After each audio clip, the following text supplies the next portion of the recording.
Lake Ruataniwha Holiday Park is just out of Twizel in Canterbury. It's a short distance from the Lake Ruataniwha Freedom Camp that I already made a video about, and it's probably the largest holiday park I've seen so far.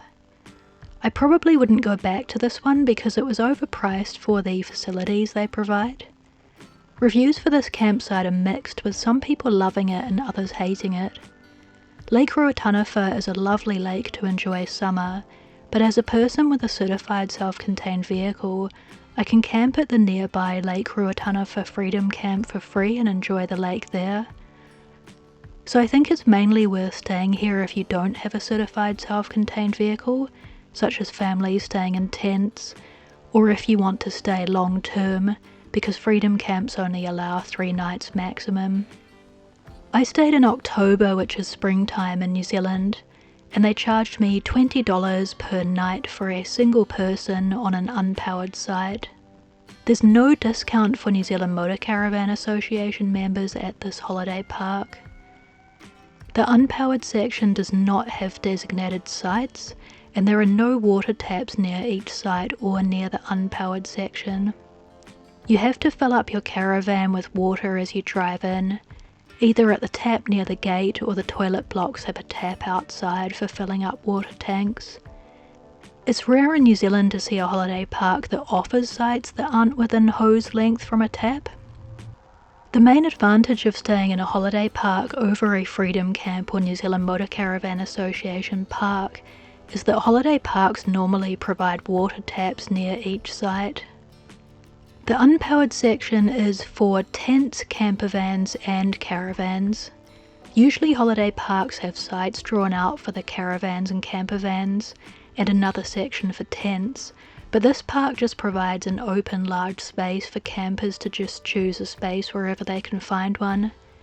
This is fine in October when I stayed, when not many people are out camping because it's the off season, but the reviews said in summer it can be difficult to find a space. Other campers might put their tent too close to you due to the lack of any site boundary lines. Even though $20 per night for one person to park on an open field without a water tap nearby is far too expensive, I actually quite liked the idea of being allowed to park anywhere instead of having allocated sites. I prefer to park further away from kitchens and bathrooms where people are making noise because I have my own kitchen and bathroom in my caravan, so I like the concept of just parking where I like and then I can walk all the way over to the bathroom to have a shower. Families who are staying in tents with young children may prefer to be close to the kitchen and bathroom, so in that case they would want to choose to be closer. The campsite doesn't provide free Wi-Fi, so you have to pay extra if you want to use Wi-Fi.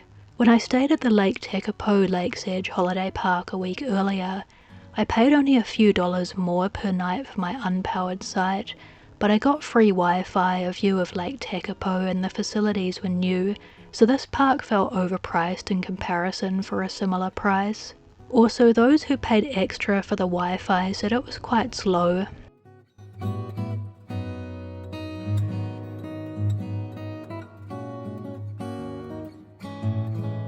The bathroom and kitchen are made out of cinder blocks, so it looks like one of those low-budget places that my primary school used to take us for school camp. There was only one small window at the back of the ladies' bathroom, so the showers were in constant darkness even on a sunny day.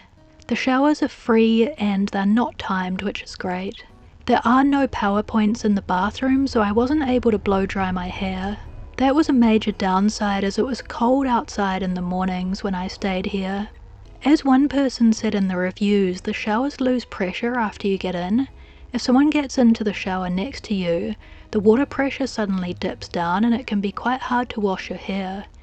It's best to have a shower early in the morning before anyone else comes into the shower block, because otherwise you're competing for the water pressure with others showering in there.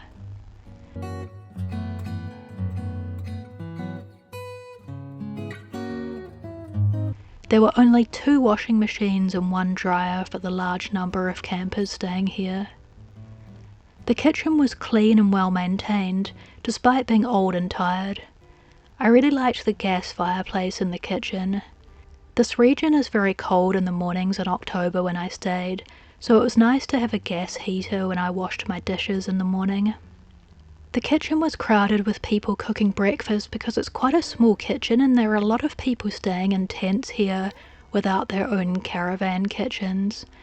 But in spite of the crowds, the campers were in a good mood and everyone greeted each other with a smile. I haven't seen campers this friendly and cheerful since I stayed at Riverlands campsite in Christchurch. This area attracts mostly local people from Canterbury, many of whom keep a permanent caravan here and return regularly for holidays, so people seem to know each other and were friendly. It was great to talk to them and hear about the rowing and kayaking that they were doing on the lake.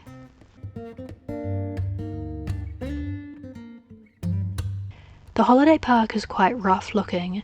It looks overcrowded and permanent caravanners put up untidy looking wind netting to create privacy fences around their caravans.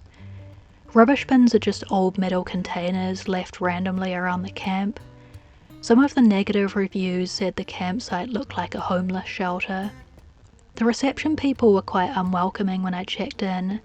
People in this region don't mean to be rude, but Twizel can be quite a rough place and customer service can be a bit poor here sometimes. If you look at the reviews for the nearby bar, you'll see it has a very low score. Likewise, the local backpackers has a very low score. In Twizel, I saw a drug addict shouting at people on the street. I don't recommend going out after dark in Twizel as it doesn't feel safe the way it did in Wanaka, Tekapo, Arrowtown, Cromwell and Queenstown, etc.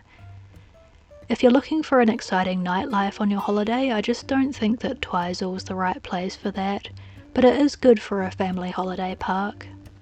In terms of noise, the unpowered section is next to the main road, so you will hear some traffic noise at night. One of the groups in a tent about 50 metres away played loud music until 11 PM, but I bring earplugs for such occasions and they weren't right next to me, so it wasn't a problem. Someone brought a dog that barked constantly, which was quite annoying. If I drive through this area again, I'd probably just stay at the Lake Wardle Freedom Camp or the Lake Ruataniwha Freedom Camp.